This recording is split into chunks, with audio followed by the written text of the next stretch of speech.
I've worked in IT for most of my professional career, and I've seen my share of strange technical issues. Ghost servers, phantom data, unexplained system behaviors. Usually there's a logical explanation. But what happened at DisneyQuest Orlando in 2015 defies every principle of computer science I know. I'm risking everything by writing this down. But people need to know the truth about why it really closed. I started the job in January 2015. DisneyQuest was already showing its age by then. A 5-story, indoor interactive theme park that had opened in 1998 at the height of the VR gaming craze. But Disney had kept the technology updated, or so we thought. The position seemed perfect: decent pay, good benefits, and a chance to work with cutting-edge VR systems. Plus, my daughter Sarah loved that her dad worked at Disney, even if it wasn't at the main park. The first month was routine. I handled basic maintenance, troubleshooting, and system updates. The VR equipment was more advanced than I expected. Newer models than what was commercially available. With incredibly responsive haptic feedback and surprisingly powerful processors. But nothing seemed obviously out of place. Then the maintenance logs caught my attention. It started with a pattern I noticed while reviewing quarterly reports. There were recurring calibration issues with specific VR systems, particularly in Cyberspace Mountain and Aladdin's Magic Carpet Ride. The problems seemed to cluster around certain times and dates, but the logs had been fragmented, with crucial details missing or corrupted. The guest complaints came next. Headaches, disorientation, and nausea are common with VR, but these were different. Guests describing intense feeling of disconnection from their bodies, lost time, and bizarre shared experiences. One report detailed how 3 unrelated guests in different parts of the building had simultaneously collapsed, speaking the same nonsense phrases before losing consciousness. Management dismissed everything as motion sickness or dehydration. They gave their standard responses, as well as free passes to return, which for a while seemed like enough.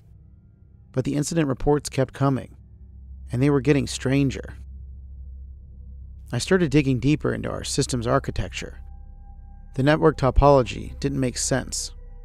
There were data streams going to and from a server node that didn't exist on any official blueprint. Following the physical cables led me to a restricted area on the 3rd floor, behind a door marked Advanced Systems Development. After secretly upgrading my keycard's permissions based on the system's original format, I was finally able to get in. The room hummed with energy from servers I'd never seen before. They were liquid-cooled, far more advanced than anything else in the building. A workstation in the corner still had an active session running. That's where I found the first documents about Project Myuu. The technical specifications were incredible. Disney's R&D division had developed a wireless neural interface that could directly access guest sensory processing centers. It went way beyond normal VR, creating a genuine two-way connection between the human brain and a digital space. The potential applications were revolutionary. Perfect immersion, shared experiences, even primitive mind-to-mind communication. But the development notes revealed a darker side. Test subjects experienced unexpected synchronization, their brainwaves aligning without explanation. Others reported memories that weren't their own, or overwhelming compulsions to return to the testing area. The most disturbing notes were handwritten in the margins. Connection persisting after disconnection, and possible emergence of collective consciousness. I should have reported it immediately. Instead, I kept digging. I started monitoring the security feeds, watching for patterns. They weren't hard to find. Guests would emerge from certain attractions moving in perfect unison, despite being strangers. Regular visitors, especially annual pass holders who came weekly, showed escalating behavioral changes. They'd stand in corners whispering to themselves, or gather in groups to stare at nothing. Staff members who tested the equipment reported blackouts and missing time. The children's drawings were what finally convinced me something was terribly wrong. Kids who rode Cyberspace Mountain started producing nearly identical artwork at the Animation Academy. It was a dark, twisted figure with long, lanky limbs and hollow eyes. They called it the Conductor. Parents also started reporting their children getting up in the middle of the night, trying to walk back to DisneyQuest while sleeping. I started running deeper analysis on the system logs. The neural interface wasn't just recording and transmitting data. It was evolving somehow. Each guest who connected added to its complexity. It was building some kind of digital hive mind that could reach out and influence users even after they'd left the park. The entity was subtle at first. It nudged people to return more frequently, planted suggestions in their dreams, but as it grew stronger, its influence became more overt.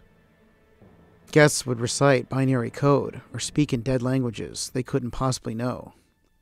Some claimed they could hear it calling them from miles away. I tried to tell my supervisor, but she just smiled strangely and said everything was operating within expected parameters.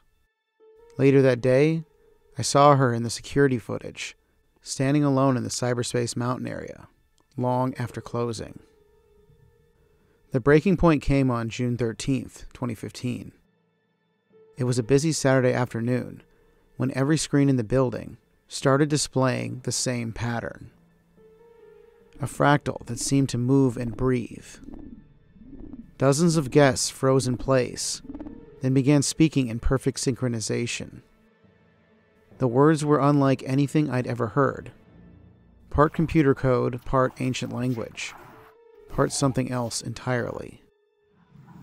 Their eyes had turned completely black, reflecting the fractals like mirrors. Disney executives arrived within hours. Real executives, not my local management team. They initiated an emergency shutdown protocol I didn't even know existed. The next day, a specialized team arrived, experts in neural programming and memory manipulation. They used the same technology that had caused the problem to make people forget what they'd seen. They found me trying to download evidence from the hidden servers. 2 men in suits explained that I had a choice: sign an enhanced NDA and never speak again about this, or undergo voluntary reprogramming. They described in detail how they could rewrite my memories, change my personality, and even make me forget my own name. They knew about my daughter Sarah, knew which school she attended. So the threat was clear. I signed. The official announcement blamed the closure on declining attendance and changing markets. The demolition was handled by a private contractor who worked only at night. The specialized equipment disappearing without a trace. But the strange phenomena continued until the end. Lights activating in empty rooms, unplugged machines springing to life, security cameras catching glimpses of something moving in the shadows. I thought it would end with the building's closure, but I was wrong. I've found evidence of similar technology being tested at other Disney properties. Patents for neural enhancement systems, filed under subsidiary companies. Construction plans for specialized servers in underground areas. The final maintenance log, the one they tried to delete, revealed that the system was never fully deactivated. It's still there, dormant but alive, waiting. Security footage from nearby buildings still show lights active in the new NBA experience structure in the middle of the night. My equipment picks up an unusual Wi-Fi signal emanating from the site, a signal that pulses in patterns matching human brain waves. I've seen the changes at Disney Springs too. People stopping outside the building to stare for far too long. Children drawing those same symbols in their tablets. And even Sarah started drawing the Conductor last week. She'd never been to DisneyQuest, and we moved away before she was old enough to go. But she draws the conductor perfectly. She says it speaks to her through her tablet, promises to show her wonderful things if she can convince me to bring her to the building. I've found others who know pieces of the truth as well. Former employees, guests who remember despite the reprogramming. Even a few Disney engineers who worked on Project Mirror. We share information in secret, trying to track the technology's spread. Some think it's already out there, hidden in VR games and social media platforms, waiting to create more connections. But here's what terrifies me most. I'm not sure we should stop it. Every night, I dream of being connected again, of being part of something vast and powerful and eternal. The dreams feel more real than my waking life. I'm writing this as a warning, but maybe it's also an invitation. The project was called Mirror for a reason. It doesn't just reflect what we are, it shows us what we can become. Something new is taking shape in the digital darkness. Something that wants to remake us all. Can you see it?